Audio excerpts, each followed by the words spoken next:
ಇವತ್ತಿನ daily brief episode ಅಲ್ಲಿ ನಿಮ್ಗೋಸ್ಕರ 2 ವಿಷಯಗಳನ್ನ ನಾನು ತಗೊಂಡ್ ಬಂದಿದ್ದೀನಿ.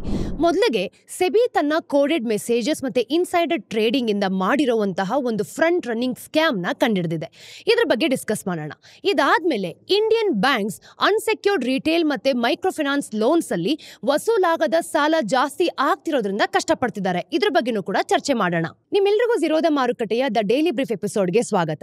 ಹಣಕಾಸಿನ ವಿಷಯ ಹಾಗೂ ಫೈನಾನ್ಷಿಯಲ್ ಮಾರುಕಟ್ಟೆಯಲ್ಲಿ ನಡೆಯುವಂತಹ ದೊಡ್ಡ ದೊಡ್ಡ ವಿಚಾರಗಳನ್ನ ಸಿಂಪ್ಲಿಫೈ ಮಾಡಿ ನಾನು ನಿಮಗೆ ಅರ್ಥ ಮಾಡಿಸ್ತೀನಿ.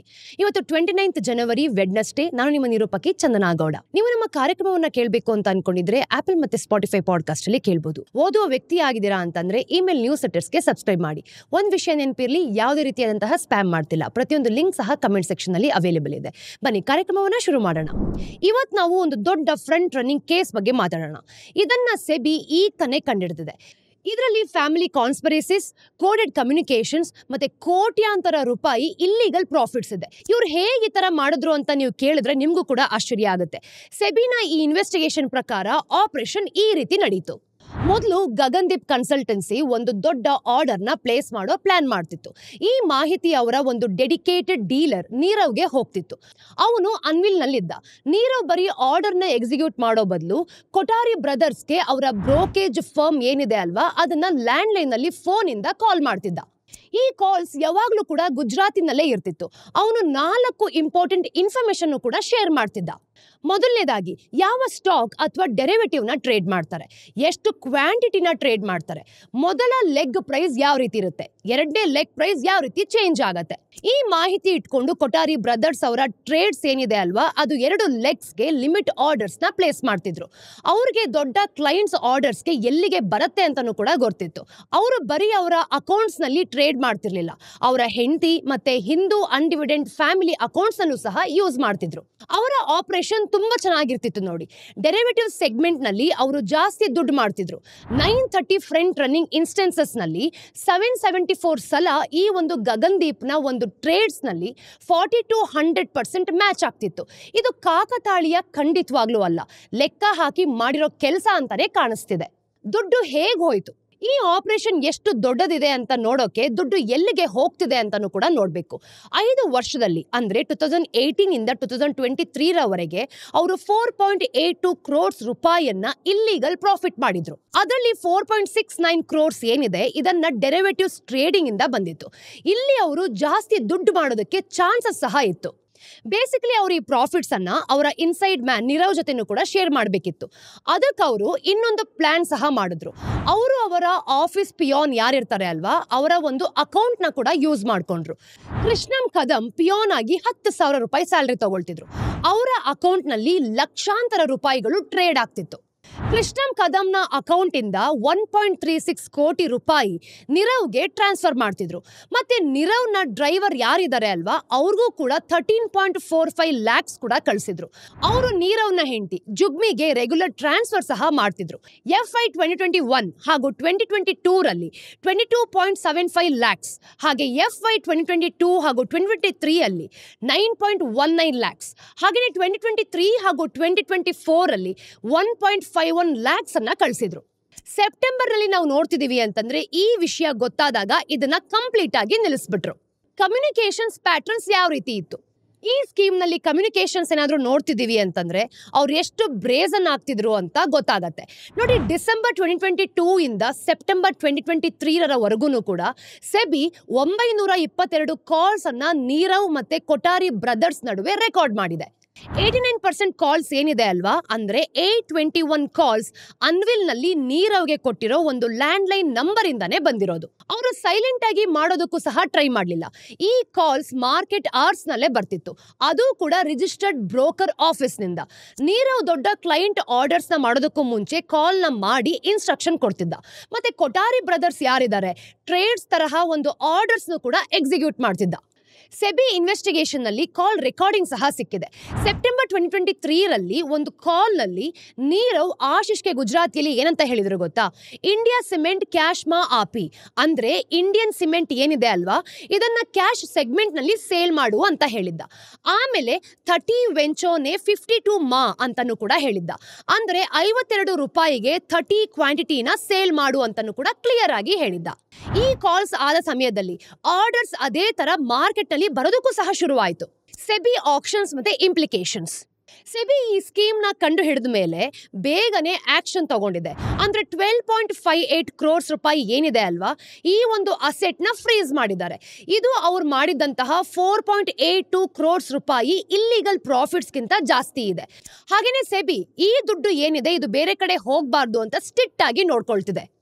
ಹಾಗೇನೆ ಸೆಬಿ ಇನ್ನೊಂದು ಆಕ್ಷನ್ ಏನ್ ತಗೊಂಡಿದೆ ಗೊತ್ತಾ? ಈ 8 ಜನನೂ ಕೂಡ ಮಾರ್ಕೆಟ್ಸ್ ನಲ್ಲಿ ಟ್ರೇಡ್ ಮಾಡೋಕೆ ಬ್ಯಾನ್ ಮಾಡ್ತಿದ್ದಾರೆ. ಅಂದ್ರೆ ಅವರು 4.82 ಕ್ರೋರ್ಸ್ ರೂಪಾಯಿನ ಈ ಎಸ್ಕ್ರೋ ಅಕೌಂಟ್ ನಲ್ಲಿ ಡೆಪಾಸಿಟ್ ಮಾಡೋದಕ್ಕೆ ಆರ್ಡರ್ ಮಾಡ್ತಿದ್ದಾರೆ.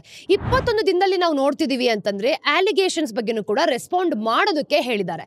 ಇನ್ನು ಬ್ಯಾಂಕ್ಸ್ ಮತ್ತೆ ಡೆಪಾಸಿಟರೀಸ್ ಏನೆಲ್ಲ ಇರುತ್ತೆ, ಇದು ಸೆಬಿನ ಪರ್ಮಿಷನ್ ಇಲ್ಲದೆ ಯಾವ ಫಂಡ್ಸ್ ಮತ್ತೆ ಸೆಕ್ಯೂರಿಟೀಸ್ನು ಕೂಡ ಮೂವ್ ಮಾಡಬಾರ್ದು ಅಂತ ಸ್ಟ್ರಿಕ್ಟ್ ಆಗಿ ಹೇಳಿದ್ದಾರೆ. ಹಾಗಿದ್ರೆ ಇದರ ಕನ್ಕ್ಲೂಷನ್ ಏನು? ಈ ಕೇಸ್ ಬರೀ 8 ಜನರಿಗೆ ಸಂಬಂಧಪಟ್ಟಿರೋದು ಮಾತ್ರ ಅಲ್ಲ, ಇದು ಒಂದು ದೊಡ್ಡ ವಿಷಯ ಅಂತಾನೆ ಹೇಳ್ಬೋದು. 5 ವರ್ಷದಿಂದ ಈ ಆಪರೇಷನ್ ಎಲ್ಲರ ಕಣ್ಣು ಮುಂದೆನೂ ಕೂಡ ನಡೀತಿತ್ತು.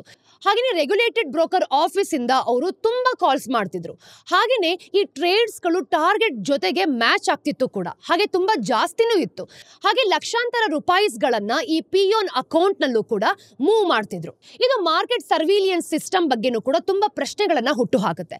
ನೀವೇ ಯೋಚನೆ ಮಾಡಿ, ಇನ್ನು ಎಷ್ಟು ಈ ತರ ಆಪರೇಷನ್ಸ್ ನಡೀತಿದೆ, ಡೀಲರ್ಸ್ ಕಮ್ಯುನಿಕೇಶನ್ಸ್ ನ ಹೇಗೆ ಮಾನಿಟರ್ ಮಾಡಬೇಕು, ಮತ್ತೆ ಇಂಪಾರ್ಟೆಂಟ್ ಆಗಿ ಮಾರ್ಕೆಟ್ ನ ಕಾಪಾಡುವಂತ ಜವಾಬ್ದಾರಿ ಇರೋ ಜನರೇ ರೂಲ್ಸ್ ನ ಬ್ರೇಕ್ ಮಾಡ್ತಿದ್ದಾರೆ ಅಂತಂದ್ರೆ ಮಾರ್ಕೆಟ್ ನ ಯಾವ ರೀತಿ ಕಾಪಾಡಬೇಕು? ಈ ಕೇಸ್ ಇಂಡಿಯನ್ ಮಾರ್ಕೆಟ್ಗೆ ಒಂದು ಟರ್ನಿಂಗ್ ಪಾಯಿಂಟ್ ತರ. ಇದು ಬರೀ 4.82 ಕ್ರೋರ್ಸ್ ರೂಪಾಯಿ ಬಗ್ಗೆ ಮಾತ್ರ ಅಲ್ಲ, ಇದು ಟ್ರೇಡಿಂಗ್ ಸಿಸ್ಟಮ್ ನಲ್ಲಿ ಇರುವಂತಹ ವಲ್ನರಬಿಲಿಟೀಸ್ ಬಗ್ಗೆ ಮಾತಾಡೋದು ಅಂತಾನೆ ಹೇಳ್ಬೋದು. ಇದಿಷ್ಟು ಇವತ್ತಿನ ಸ್ಟೋರಿ. ನಾವು ಮುಂದಿನ ಸ್ಟೋರಿಗೆ ಹೋಗೋಕ್ಕಿಂತ ಮುಂಚೆನೂ ಕೂಡ ಈ ಕೇಸ್ ಬಗ್ಗೆ ನಿಮ್ಮ ಅನಿಸಿಕೆ ಏನು ಅನ್ನೋದನ್ನ ಕಮೆಂಟ್ ಸೆಕ್ಷನ್ ಅಲ್ಲಿ ತಿಳಿಸಿ. ಹಾಗೇನೆ ಒಂದ್ ವಿಷಯ ನೆನಪಿರ್ಲಿ, ಸೆಬಿ ಡೀಲರ್ ಕಮ್ಯುನಿಕೇಶನ್ಸ್ ನ ಜಾಸ್ತಿ ಮಾನಿಟರ್ ಮಾಡಬೇಕಾ, ಸರ್ವಿಲಿಯನ್ಸ್ ಮತ್ತೆ ಆಪರೇಷನಲ್ ಎಫಿಷಿಯನ್ಸಿ ಏನಿದೆ ಅಲ್ವಾ, ಇದನ್ನ ಹೇಗೆ ಬ್ಯಾಲೆನ್ಸ್ ಮಾಡಬೇಕು, ಮತ್ತೆ ಇದರ ಬಗ್ಗೆ ನಿಮ್ಮ ಅನಿಸಿಕೆ ಏನು ಅನ್ನೋದನ್ನು ಕೂಡ ಕಮೆಂಟ್ ಸೆಕ್ಷನ್ ಅಲ್ಲಿ ನಮಗೆ ತಿಳಿಸ್ಕೊಡಿ. ಇವತ್ತು 2 ಮಿನಿ ಸ್ಟೋರೀಸ್ ಇದೆ. 2 ಇಂಪಾರ್ಟೆಂಟ್ ಬ್ಯಾಂಕಿಂಗ್ ಸೆಕ್ಟರ್ಗಳ ಬಗ್ಗೆ ನಾವು ಮಾತಾಡ್ತಾ ಇದ್ದೀವಿ. ಸ್ಟೋರಿ 1, ಅನ್ಸೆಕ್ಯೂರ್ಡ್ ರಿಟೇಲ್ ಲೋನ್ಸ್ ನಲ್ಲಿ ಜಾಸ್ತಿ ಆಗಿರುವಂತಹ ಸ್ಟ್ರೆಸ್. ಬ್ಯಾಂಕಿಂಗ್ ಸೆಕ್ಟರ್ಗಳಲ್ಲಿ ಈ ಅನ್ಸೆಕ್ಯೂರ್ಡ್ ರಿಟೇಲ್ ಲೋನ್ಸ್ ಬಗ್ಗೆ ಜಾಸ್ತಿ ಚಿಂತೆ ಶುರುವಾಗಿದೆ ಅಂತಾನೆ ಹೇಳ್ಬೋದು. ಅದರಲ್ಲೂ ಮೇಜರ್ ಲೆಂಡರ್ಸ್ ನ Q3 ರಿಸಲ್ಟ್ಸ್ ಬಂದಾದ್ಮೇಲೆ ಮೈಕ್ರೋ ಫೈನಾನ್ಸ್ ಸೆಕ್ಟರ್ ತುಂಬಾ ಕಷ್ಟದಲ್ಲಿದೆ ಅಂತಾನೆ ನಮಗೆ ಗೊತ್ತಾಗ್ತಿದೆ. ನೋಡಿ, Reserve Bank of India RBI December 2024ರಲ್ಲಿ ಫೈನಾನ್ಷಿಯಲ್ ಸ್ಟೆಬಿಲಿಟಿ ರಿಪೋರ್ಟ್ ನಲ್ಲಿ ಇದ್ರ ಬಗ್ಗೆ ಹೇಳ್ತಿತ್ತು. ಆದರೆ ಪರಿಸ್ಥಿತಿ ಇನ್ನೂ ಕೂಡ ಕಷ್ಟ ಆಗ್ತಿದೆ.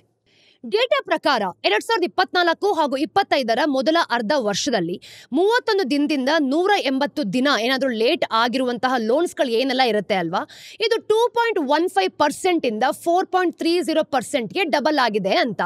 ಯಾರ ಹತ್ರ ಜಾಸ್ತಿ ಲೋನ್ಸ್ ಇರತ್ತೋ ಅಥವಾ ಯಾರು ಜಾಸ್ತಿ ಸಾಲ ತಗೊಂಡಿರ್ತಾರೋ ಅವರು ಡಿಫಾಲ್ಟ್ ಆಗಿ ಮಾಡಿರುವಂತಹ ಚಾನ್ಸಸ್ ಸಹ ಜಾಸ್ತಿ ಇದೆ.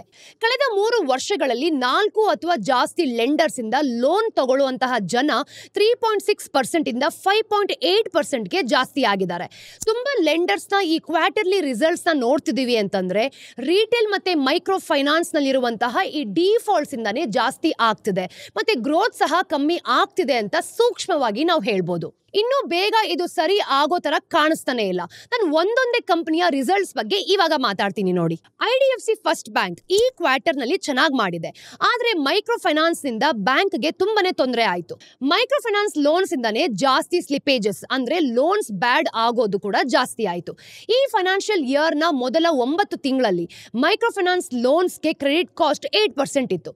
ಇದು ಬೇರೆ ಲೋನ್ ಕ್ಯಾಟಗರೀಸ್ ಗಿಂತ ತುಂಬಾ ಜಾಸ್ತಿ ಇದೆ. ಬೇರೆ ಲೋನ್ಸ್ ಗೆ ಕ್ರೆಡಿಟ್ ಕಾಸ್ಟ್ ಕೇವಲ 1.7% ಇದೆ ಅಷ್ಟೇ. ಹಾಗಿದ್ರೆ ಕ್ರೆಡಿಟ್ ಕಾಸ್ಟ್ ಅಂದ್ರೆ ಏನು? ಲೋನ್ ಕೊಟ್ಟಿರೋರು ಡಿಫಾಲ್ಟ್ ಇಂದ ಆಗೋ ನಷ್ಟಕ್ಕೆ ಅಂತಾನೆ ಸ್ವಲ್ಪ ದುಡ್ಡನ್ನ ತೆಗೆದಿಡ್ತಾರೆ. ಅದು ಟೋಟಲ್ ಲೋನ್ಸ್ ನ ಪರ್ಸೆಂಟೇಜ್ ಅಂತ ಹೇಳ್ಬೋದು.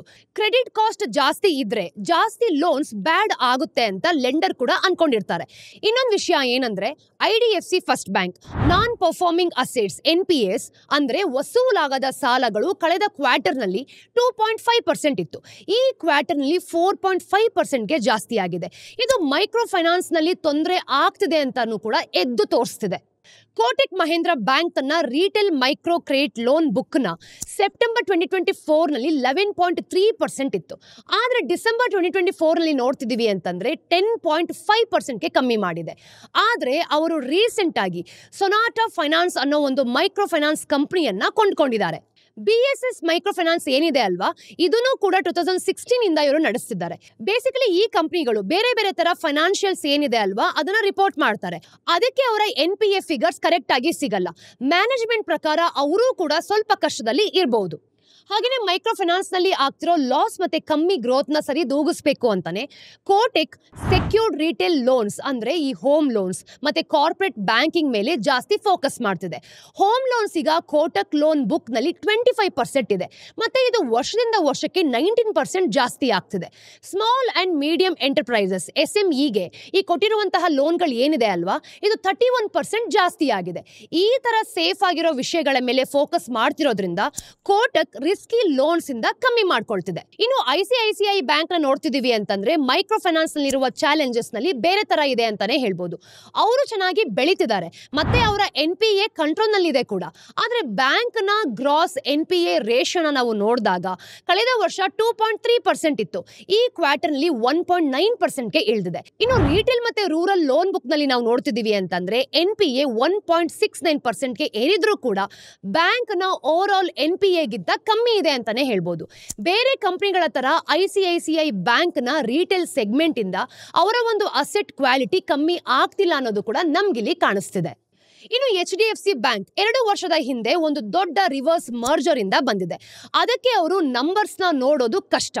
ಆದ್ರೂ ಅವರ NPA ಫಿಗರ್ ಸ್ವಲ್ಪ ಜಾಸ್ತಿ ಆಗ್ತಿದೆ ಅಂತಾನೆ ಹೇಳ್ಬೋದು.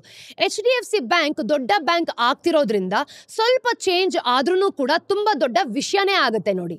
GNPA ನ ಸೆಗ್ಮೆಂಟ್ ಇಂದ ನಾವು ನೋಡ್ತಿದೀವಿ ಅಂತಂದ್ರೆ ಬ್ಯಾಂಕ್ ನ commercial and rural banking CRB ಅಂತ ಏನ್ ಹೇಳ್ತೀವಿ ಅಲ್ವಾ, ಇದರ ಸೆಗ್ಮೆಂಟ್ ಇಂದ NPA ಜಾಸ್ತಿ ಆಗ್ತಿದೆ. CRB ಮೈಕ್ರೋ, ಸ್ಮಾಲ್ ಮತ್ತೆ ಮೀಡಿಯಂ ಎಂಟರ್ಪ್ರೈಸಸ್ MSMES ಅಂತ ನಾವ್ ಏನ್ ಹೇಳ್ತೀವಿ, ಇದು ಎಮರ್ಜಿಂಗ್ ಕಾರ್ಪೊರೇಟ್ಸ್ ಇಂದ ಮತ್ತೆ ಚಿಕ್ಕ ರೈತರಿಗೂ ಸಹ ಲೋನ್ ಅನ್ನ ಕೊಡುತ್ತೆ. ಅದರ NPA 3 ತಿಂಗಳಲ್ಲಿ 1.8% ಇಂದ 2.0% ಗೆ ಜಾಸ್ತಿ ಆಗಿದೆ. ಅಂದ್ರೆ ಮೈಕ್ರೋ ಫೈನಾನ್ಸ್ ಇಂದ HDFC ಬ್ಯಾಂಕ್ಗೂ ಸಹ ತೊಂದರೆ ಆಗ್ತಿದೆ ಅನ್ನೋದು ಇಲ್ಲೇ ಗೊತ್ತಾಗ್ತಿದೆ ನೋಡಿ. ಸ್ಪಂದನಾ ಸ್ಫೂರ್ತಿ ಒಂದು ಮೈಕ್ರೋ ಫೈನಾನ್ಸ್ ನಲ್ಲಿರುವಂತಹ NBFC ಅಂತಾನೆ ಹೇಳ್ಬೋದು. ಅವರ ಡಿಸ್ಬರ್ಸ್ಮೆಂಟ್ ಏನಿದೆ ಅಲ್ವಾ, ಇದು 43% ಕಮ್ಮಿ ಆಗಿದೆ. ಮತ್ತೆ ಟೋಟಲ್ ಅಸೆಟ್ಸ್ ಅಂಡರ್ ಮ್ಯಾನೇಜ್ಮೆಂಟ್ ಅಲ್ಲಿ ನಾವು ನೋಡಿದಾಗ 14% ಕಮ್ಮಿ ಆಗಿದೆ ಅಂತಾನೆ ಹೇಳ್ಬೋದು. ಅವರ ಒಂದು ನೆಟ್ ಪರ್ಫಾರ್ಮಿಂಗ್ ಅಸೆಟ್ಸ್ 1.61% ಇಂದ 4.85% ಗೆ ಜಾಸ್ತಿ ಆಗಿದೆ. ಅಂದ್ರೆ ಅವರ ಅಸೆಟ್ ಕ್ವಾಲಿಟಿ ಕಮ್ಮಿ ಆಗ್ತಿದೆ ಅಂತ ಅರ್ಥ. ಇನ್ನು ಮೈಕ್ರೋ ಫೈನಾನ್ಸ್ ನಲ್ಲಿ ನಾವು ನೋಡಿದಾಗ ಈ ಪರಿಸ್ಥಿತಿ ಸರಿ ಇಲ್ಲ ಅನ್ನೋದು ಕೂಡ ಇಲ್ಲೂ ಗೊತ್ತಾಗ್ತಿದೆ. ಈಗ ಎರಡನೇ ಸ್ಟೋರಿಯಲ್ಲಿ ಬ್ಯಾಂಕಿಂಗ್ ನ ಲಯಬಿಲಿಟಿ ಸೈಡ್ ಅಂದ್ರೆ ಯಾವ ರೀತಿ ದೊಡ್ಡ ಚಾಲೆಂಜ್ ಅನ್ನ ಫೇಸ್ ಮಾಡ್ತಿದೆ ಅಂತ ಇಲ್ಲಿ ತಿಳ್ಕೊಳ್ಳೋಣ ನೋಡಿ. ಈಗ ಬ್ಯಾಂಕಿಂಗ್ ನ ಲಯಬಿಲಿಟಿ ಸೈಡ್ ಅಂದ್ರೆ ಡೆಪಾಸಿಟ್ಸ್ ಕಡೆ ಗಮನ ಕೊಡೋಣ. ರೀಸೆಂಟ್ ಆಗಿ RBI deputy governor Shri M Rajeshwar Rao ಹೇಳಿರೋ ಪ್ರಕಾರ ಅವರು ಒಂದು ಸ್ಪೀಚ್ ನಲ್ಲಿ ಯಾವ ರೀತಿ ತೊಂದರೆಗಳನ್ನ ಫೇಸ್ ಮಾಡ್ತಿದ್ದಾರೆ ಅಂತನೂ ಕೂಡ ಇವರು ಇಲ್ಲಿ ಕ್ಲಿಯರ್ ಆಗಿ ಹೇಳಿದ್ದಾರೆ. ಬ್ಯಾಂಕ್ಸ್ ಅವರ ಆಪರೇಷನ್ಸ್ಗೆ ದುಡ್ಡು ತಗೊಳ್ಳೋದಕ್ಕೆ ಜಾಸ್ತಿ ಡೆಪಾಸಿಟ್ಸ್ ಮೇಲೆ ಡಿಪೆಂಡ್ ಆಗಿರುತ್ತೆ. ಬೇಸಿಕಲಿ ಈ ಡೆಪಾಸಿಟ್ ಶಾರ್ಟ್ ಟರ್ಮ್ಗೆ ಇರುತ್ತೆ, ಆದ್ರೆ ಲೋನ್ಸ್ ಲಾಂಗ್ ಟರ್ಮ್ಗೆ ಇರುತ್ತೆ. FY 2024 ಪ್ರಕಾರ ಡೆಪಾಸಿಟ್ಸ್ ಏನಿದೆ ಅಲ್ವಾ, ಇದು 217 ಲಕ್ಷ ಕೋಟಿ ರೂಪಾಯಿ ಇದೆ ಅಂತ ಹೇಳಿದ್ದಾರೆ. ಇದು ಟೋಟಲ್ ಲಯಬಿಲಿಟೀಸ್ ನಲ್ಲಿ 77% ಇದೆ. ಡೆಪಾಸಿಟ್ಸ್ 2 ತರ ಇರುತ್ತೆ. CASA current account and savings account deposits, ಇದು ಕಮ್ಮಿ ಖರ್ಚಿನ ಮತ್ತು ಸ್ಟೇಬಲ್ ಆಗಿರೋ ಡೆಪಾಸಿಟ್ಸ್ ಅಂತ ಹೇಳ್ಬೋದು. ಜಾಸ್ತಿ ರಿಟೇಲ್ ಕಸ್ಟಮರ್ಸ್ ಯಾರೆಲ್ಲ ಇರ್ತಾರೆ ಅವರು ಇದರಿಂದ ಬರುತ್ತೆ. ಅವರಿಗೆ ಜಾಸ್ತಿ ಇಂಟ್ರೆಸ್ಟ್ ರೇಟ್ಸ್ ಬಗ್ಗೆ ಇಂಟ್ರೆಸ್ಟೇ ಇರೋದಿಲ್ಲ. ಟರ್ಮ್ ಡೆಪಾಸಿಟ್ಸ್ ಇದು ಬಲ್ಕಿ ಆಗಿರುತ್ತೆ ಮತ್ತೆ ಜಾಸ್ತಿ ಖರ್ಚು ಕೂಡ ಇರುತ್ತೆ. ಇವುಗಳನ್ನ ಇನ್ಸ್ಟಿಟ್ಯೂಷನಲ್ ಕ್ಲೈಂಟ್ಸ್ ಇಂದ ತಗೊಳ್ತಾರೆ ಅಂತಾನೆ ಹೇಳ್ಬೋದು. ಅವರು ಜಾಸ್ತಿ ರೇಟ್ಸ್ ಕೇಳ್ತಾರೆ ಮತ್ತೆ ಒಳ್ಳೆ ಡೀಲ್ ಸಿಕ್ಕಿದ್ರೆ ಬೇರೆ ಬ್ಯಾಂಕ್ಸ್ಗೂ ಸಹ ಶಿಫ್ಟ್ ಆಗ್ತಾರೆ. ಇಲ್ಲಿರೋ ಒಂದು ತೊಂದರೆ ವಿಷಯ ಏನು ಅಂತಂದ್ರೆ CASA ಡೆಪಾಸಿಟ್ಸ್ ಲಾಂಗ್ ಟರ್ಮ್ ನಲ್ಲಿ ಜಾಸ್ತಿ ಆದ್ರೂನು ಅದರ ಒಂದು ಶೇರ್ ಕಮ್ಮಿ ಆಗ್ತಿದೆ ಅಂತಾನೆ ಹೇಳ್ಬೋದು. ಇನ್ನೊಂದ್ ಕಡೆ ಟರ್ಮ್ ಡೆಪಾಸಿಟ್ ಶೇರ್ ಜಾಸ್ತಿ ಆಗ್ತಿದೆ. ಹಾಗೇನೆ ಟರ್ಮ್ ಡೆಪಾಸಿಟ್ ಶೇರ್ ಜಾಸ್ತಿ ಆದ್ರೆ ಬ್ಯಾಂಕ್ಸ್ಗೆ ಜಾಸ್ತಿ ಫಂಡಿಂಗ್ ಕಾಸ್ಟ್ ಕೂಡ ಆಗುತ್ತೆ. ಈ ಕಾಸ್ಟ್ ನ ಬಾರೋವರ್ಸ್ ಮೇಲೆ ಜಾಸ್ತಿ ಇಂಟ್ರೆಸ್ಟ್ ರೇಟ್ಸ್ ತರ ಹಾಕ್ತಾರೆ. ಈಗ ನಾವು ಇದನ್ನ ನೋಡ್ತಿದೀವಿ. For example, Kotak Mahindra bank ಮೊದಲು CASA ಫ್ರಾಂಚೈಸಿಗೆ ಫೇಮಸ್ ಆಗ್ತಿತ್ತು. ಈಗ ಅವರು ಕಾಸಾ CASA ರೇಷಿಯೋ ಏನಿದೆ ಅಲ್ವಾ, ಇದು ತುಂಬಾ ಕಮ್ಮಿ ಆಗಿದೆ ಅಂತ ಹೇಳ್ಬೋದು. FY 2022 ಅಲ್ಲಿ 60% ಡೆಪಾಸಿಟ್ಸ್ ಕಮ್ಮಿ ಕಾಸ್ಟ್ ಇರುವಂತಹ ಕಾಸಾಯಿಂದ ಬರ್ತಿತ್ತು. ಆದ್ರೆ ಈಗ ಅದು ಕಮ್ಮಿ ಆಗ್ತಿದೆ ಅಂತಾನೆ ಹೇಳ್ಬೋದು. ಇದರಿಂದ ಬ್ಯಾಂಕ್ ನ ನೆಟ್ ಇಂಟ್ರೆಸ್ಟ್ ಮಾರ್ಜಿನ್ಸ್ NIMs ಮೇಲೆ ಪ್ರೆಷರ್ ಆಗ್ತಿದೆ ಅಂತಾನೆ ಹೇಳ್ಬೋದು. ಅಸೆಟ್ ಸೈಡ್ ನಲ್ಲಿ ನಾವು ನೋಡಿದಾಗ ಬ್ಯಾಂಕ್ ಸೇಫ್ ಆಗಿರೋ ರಿಟೇಲ್ ಮತ್ತೆ ಕಾರ್ಪೊರೇಟ್ ಲೋನ್ಸ್ ಮೇಲೆ ಕೂಡ ಜಾಸ್ತಿ ಫೋಕಸ್ ಮಾಡೋದಕ್ಕೆ ಮುಂದೆ ಬರ್ತಿದ್ದಾರೆ. ಮತ್ತೆ ರಿಸ್ಕಿ ಲೋನ್ಸ್ ನ ಅವಾಯ್ಡ್ ಮಾಡೋದಕ್ಕೂ ಸಹ ಇವರೊಂದು ಸ್ಟೆಪ್ ತಗೊಳ್ತಿದ್ದಾರೆ ಅಂತ ಹೇಳ್ಬೋದು. ಲಯಬಿಲಿಟಿ ಸೈಡ್ ನಲ್ಲಿ ಅವರು ಕಾಸ್ಟ್ ಮತ್ತೆ ಲಿಕ್ವಿಡಿಟಿನ ಬ್ಯಾಲೆನ್ಸ್ ಮಾಡೋದಕ್ಕೆ ಡೆಪಾಸಿಟ್ಸ್ ನ ಕೂಡ ಜಾಸ್ತಿ ಮಾಡ್ತಿದ್ದಾರೆ. ಅಂದ್ರೆ ಅವರು ಕಮ್ಮಿ ಕಾಸ್ಟ್ ಇರೋ ಕಾಸಾ ಡೆಪಾಸಿಟ್ಸ್ ಜಾಸ್ತಿ ಮಾಡಬೇಕು ಮತ್ತೆ ಟರ್ಮ್ ಡೆಪಾಸಿಟ್ಸ್ ಖರ್ಚನ್ನ ಜಾಸ್ತಿ ಆಗದಿರೋ ರೀತಿ ನೋಡ್ಕೊಳ್ಬೇಕು ಅನ್ನೋದು ಇವರ ಒಂದು ಬ್ಯಾಲೆನ್ಸ್. ಇನ್ನು ಬ್ಯಾಂಕಿಂಗ್ ಸೆಕ್ಟರ್ ಒಂದು ಕಷ್ಟದ ಟೈಮ್ ನಲ್ಲಿ ನಡೀತಿದೆ ಅಂತಾನೆ ಹೇಳ್ಬೋದು. ಒಂದು ಕಡೆ ಅನ್ಸೆಕ್ಯೂರ್ಡ್ ರಿಟೇಲ್ ಲೋನ್ಸ್ ನಲ್ಲಿ ಡಿಫಾಲ್ಟ್ಸ್ ಜಾಸ್ತಿ ಆಗ್ತಿರೋದ್ರಿಂದ ಬ್ಯಾಂಕ್ಸ್ ಲೋನ್ ಕೊಡೋ ಸ್ಟ್ರಾಟಜಿನ ಚೇಂಜ್ ಮಾಡಬೇಕಿದೆ. ಇನ್ನೊಂದು ಕಡೆ ಕಾಸ್ಟ್ ಇರೋ ಕಾಸಾ ಡೆಪಾಸಿಟ್ಸ್ ಬದಲು ಜಾಸ್ತಿ ಕಾಸ್ಟ್ ಇರೋ ಟರ್ಮ್ ಡೆಪಾಸಿಟ್ಸ್ ಜಾಸ್ತಿ ಆಗ್ತಿರೋದ್ರಿಂದ ಪ್ರಾಫಿಟಬಿಲಿಟಿ ಕೂಡ ಕಮ್ಮಿ ಆಗ್ತಿದೆ. ಬೇಸಿಕಲಿ ಯಾವ ಬ್ಯಾಂಕ್ಸ್ ಬೇಗ ಅಡ್ಜಸ್ಟ್ ಆಗುತ್ತೋ ಅಂದ್ರೆ ಸೇಫ್ ಲೋನ್ ಕೊಟ್ಟು ಮತ್ತೆ ಡೆಪಾಸಿಟ್ಸ್ ಕರೆಕ್ಟ್ ಆಗಿ ಮ್ಯಾನೇಜ್ ಮಾಡ್ತಾರೋ ಅವರು ಈ ಚಾಲೆಂಜ್ ಅನ್ನ ಫೇಸ್ ಮಾಡೋದಕ್ಕೆ ರೆಡಿ ಇರ್ತಾರೆ. ಇದಕ್ಕೋಸ್ಕರನೇ ಹುಷಾರಾಗಿ ಸೆಲೆಕ್ಟಿವ್ ಆಗಿ ಮತ್ತೆ ಸ್ಮಾರ್ಟ್ ಆಗಿ ಇರೋದು ತುಂಬಾನೇ ಇಂಪಾರ್ಟೆಂಟ್. ಸ್ನೇಹಿತರೆ, ಇದು ಇವತ್ತಿನ 2 ಸ್ಟೋರಿಯ ಅಪ್ಡೇಟ್ಸ್. ಟಿಡ್ಬಿಟ್ಸ್ ಏನು ಅಂತ ಬೇಗ ನೋಡ್ಕೊಂಬರೋಣ ಬನ್ನಿ.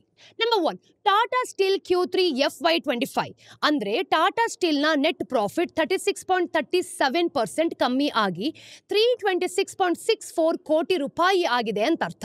ಅಂದ್ರೆ ಗ್ಲೋಬಲ್ ಸ್ಟೀಲ್ ಪ್ರೈಸಸ್ ನ ಮತ್ತೆ ನಾವು UK ಆಪರೇಷನ್ಸ್ ನಲ್ಲಿ ನೋಡ್ತಿದೀವಿ ಅಂತಂದ್ರೆ ಲಾಸ್ ಆಗಿರೋದ್ರಿಂದ ಇದೆಲ್ಲ ಆಗಿದೆ ಅಂತ ನಮಗೆ ಗೊತ್ತಾಗ್ತಿದೆ. ಆದ್ರೆ ಇಂಡಿಯನ್ ಡೆಲಿವರೀಸ್ 8% ಜಾಸ್ತಿ ಆಗಿದೆ ಮತ್ತೆ ಕಂಪನಿ ರೆವಿನ್ಯೂ ಕೂಡ ಜಾಸ್ತಿ ಮಾಡ್ತಿದೆ. ಮತ್ತೆ ನೆಟ್ ಡೆಪ್ಟ್ ನ ನಾವು ನೋಡ್ತಿದೀವಿ ಅಂತಂದ್ರೆ 3,000 ಕೋಟಿ ಕಮ್ಮಿ ಮಾಡಿದೆ ಮತ್ತೆ ಲಾಂಗ್ ಟರ್ಮ್ ಗ್ರೋತ್ ಕೂಡ ಜಾಸ್ತಿ ಆಗಿ ಆಪರೇಷನಲ್ ಎಫಿಷಿಯನ್ಸಿ ಮೇಲೆ ಜಾಸ್ತಿ ಫೋಕಸ್ ಮಾಡ್ತಿದೆ ಅಂತಾನೆ ಹೇಳ್ಬೋದು.